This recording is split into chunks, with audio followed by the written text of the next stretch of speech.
दोस्तों ये जनवरी 2026 इस तारीख को याद रखिएगा, क्योंकि पिछले कुछ घंटों में इंटरनेट पर जो तस्वीरें आई हैं वो किसी हॉरर फिल्म से कम नहीं है। भारतीय दूतावास ने ईरान में रह रहे भारतीयों के लिए इमरजेंसी एडवाइजरी जारी कर दी है। खबर यह है कि अमेरिकी राष्ट्रपति ट्रंप किसी भी वक्त ईरान पर या उसके न्यूक्लियर ठिकानों पर हमला करने का आदेश दे सकते हैं। लेकिन क्या ये हमला बाकी सुरक्षा के लिए है या फिर हम एक बहुत बड़े ग्लोबल बिजनेस प्लान का हिस्सा बनने जा रहे हैं? आज की वीडियो में हम सिर्फ हेडलाइन नहीं देखेंगे, बल्कि हम इतिहास की उन परतों को भी खोलेंगे जो ये साबित करती हैं कि ये जंग जो है वो कभी धर्म या सुरक्षा के लिए थी ही नहीं। जंग हमेशा पैसों के लिए हुई। दोस्तों अक्सर हमें स्कूलों में पढ़ाया जाता है कि विश्व युद्ध लोकतंत्र को बचाने के लिए लड़े गए थे, लेकिन चलिए फॉलो द मनी अप्रोच अपनाते हैं। वर्ल्ड वॉर 1 अमेरिका शुरुआत में न्यूट्रल था, लेकिन अमेरिकी बैंक खास करके जेपी मॉर्गन ब्रिटेन और फ्रांस को भारी कर्ज दे रहे थे। अगर जर्मनी जीत जाता तो अमेरिका के अरबों डॉलर डूब जाते। अमेरिका युद्ध में सिर्फ इसलिए कूदा ताकि उसके कर्ज सुरक्षित रहें। और भी रीजन थे, पर ये सबसे बड़ा रीजन था जिसको कभी बताया नहीं जाता लोगों के बीच में। क्या आपको पता है वर्ल्ड वॉर 2 क्यों हुआ था?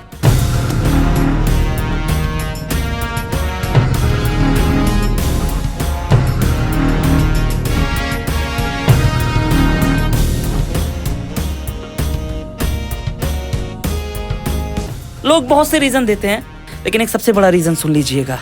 वर्ल्ड वॉर 2 से पहले महान मंदी के बाद अमेरिका के हालात बहुत खराब हो गए थे, लेकिन जैसे ही युद्ध शुरू हुआ तो अमेरिका बन गया द आर्सेनल ऑफ डेमोक्रेसी।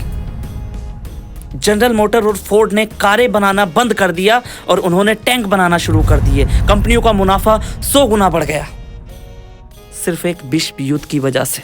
सीधी बात तो यह है कि जंग के मैदान में सिपाही मरते हैं, लेकिन वॉल स्ट्रीट के दलालों की तिजोरियां भरती हैं। और आज ईरान के साथ भी वही दोहराया जा रहा है। अब आते हैं द ट्रम्प फैक्टर पर, बिजनेस टाइकून और चुनावी पैसे की बात पर। आपको क्या लगता है, क्या ईरान के सिर्फ न्यूक्लियर प्लांट ही ट्रम्प की आंखों में खटक रहे हैं? बिल्कुल नहीं। हमें यह समझना होगा कि ट्रम्प के पीछे कौन खड़ा है। ट्रम्प की कैंपेनिंग में अमेरिका के बड़े बड़े बिजनेसमैन, मिलिट्री, इंडस्ट्रियल कॉम्प्लेक्स ने अरबों डॉलर लगाए। ये वो लोग हैं जो हथियार बनाते हैं, जैसे लॉकहीड मार्टिन और रॉयट्यून। आपको पता है शांति इनके बिजनेस के लिए सबसे बड़ा खतरा है। जब तक दुनिया में तनाव नहीं होगा तब तक इनके अरबों डॉलर के मिसाइल और डिफेंस सिस्टम कौन खरीदेगा, बताइए मुझे। ईरान पर हमला होने का मतलब है कि मिडिल ईस्ट के देशों में डर पैदा करना, और जब डर होता है ना सर, तो हथियारों की सेल बढ़ती है। कि ट्रम्प सिर्फ अपने डोनर्स का रिटर्न ऑफ इन्वेस्टमेंट पक्का कर रहे हैं। हाँ, एक फैक्टर ये भी है। आपको पता है ईरान के पास दुनिया का दूसरा सबसे बड़ा गैस का भंडार है, लेकिन असली लड़ाई गैस की नहीं है, डॉलर की है। गैस की भी है, तेल की भी है, लेकिन डॉलर की सबसे बड़ी लड़ाई है। सालों से दुनिया का तेल अमेरिकी डॉलर में बिकता है, जिसको पेट्रो डॉलर कहते हैं। ईरान ने हाल ही में चीन और रूस के साथ मिलकर अपनी करेंसी या फिर युआन में तेल बेचने की बात कही थी। हालांकि इंडिया है और भी बड़े बड़े देश हैं, वो अपनी खुद की करेंसी लाने पर विचार कर रहे हैं, जिसका नाम है ब्रिक्स। अब आते हैं ईरान पर। अगर ईरान ने डॉलर का साथ छोड़ दिया तो फिर अमेरिका की अर्थव्यवस्था ताश के पत्तों की तरह ढह जाएगी। सद्दाम हुसैन के साथ वही हुआ, मोहम्मद गद्दाफी, इनके साथ भी यही हुआ।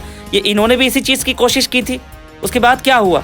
लोकतंत्र के नाम पर उनके देशों पर हमले किए गए और उसको तबाह कर दिया गया। ईरान का न्यूक्लियर प्लांट तो बस एक बहाना है।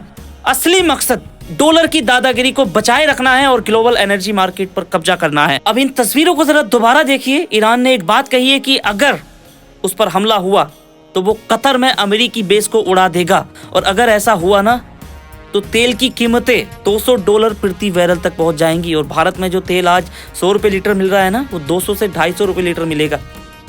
और इसका फायदा हमारे यहाँ के जो बिजनेसमैन हैं वो और ज्यादा उठाएंगे, वो तो 500 कर देंगे इसको। अब समझिए, एक तरफ भारत के लोग हैं जो जश्न मना रहे हैं कि अरे अमेरिका हमला करेगा ईरान पर, तो दूसरी तरफ है आग जो हमारे घर तक पहुंच चुकी है। ये जंग सिर्फ 2 देशों की नहीं होगी, ये उन चंद लोगों का खेल है जो दुनिया की इकोनॉमी को रीसेट करना चाहते हैं। जैसा कि मैंने पहले भी कहा कि नेता सिर्फ माचिस की तीली जलाते हैं, लेकिन जलता पूरा आम इंसान है। अब सवाल यह है कि क्या वाकई हम तीसरे विश्व युद्ध की तरफ बढ़ रहे हैं, या ये सब सिर्फ एक बड़ा माइंड गेम है ताकि शेयर मार्केट को कंट्रोल किया जाए। अब हमें अपनी आंखें खुली रखनी होंगी, प्रोपेगेंडा और हकीकत के बीच का फर्क समझना होगा। आपको क्या लगता है कि ट्रंप का ये फैसला सही है? वैसे तो इसके पीछे और भी बहुत बड़ी बड़ी ताकतें हैं, सिर्फ डॉलर या तेल मामला यहीं तक का नहीं है। मामला एक और भी है, द न्यू वर्ल्ड ऑर्डर का। जिस पर हम फिर कभी बात करेंगे जरूर, क्योंकि अभी मैं खुलकर पूरी बातें नहीं बता सकता। अभी तो सिर्फ वही बता सकता हूँ जो चीज मेरे लिए यहाँ बोलना अलाउ है। बाकी बता तो बहुत कुछ सकता हूँ मैं।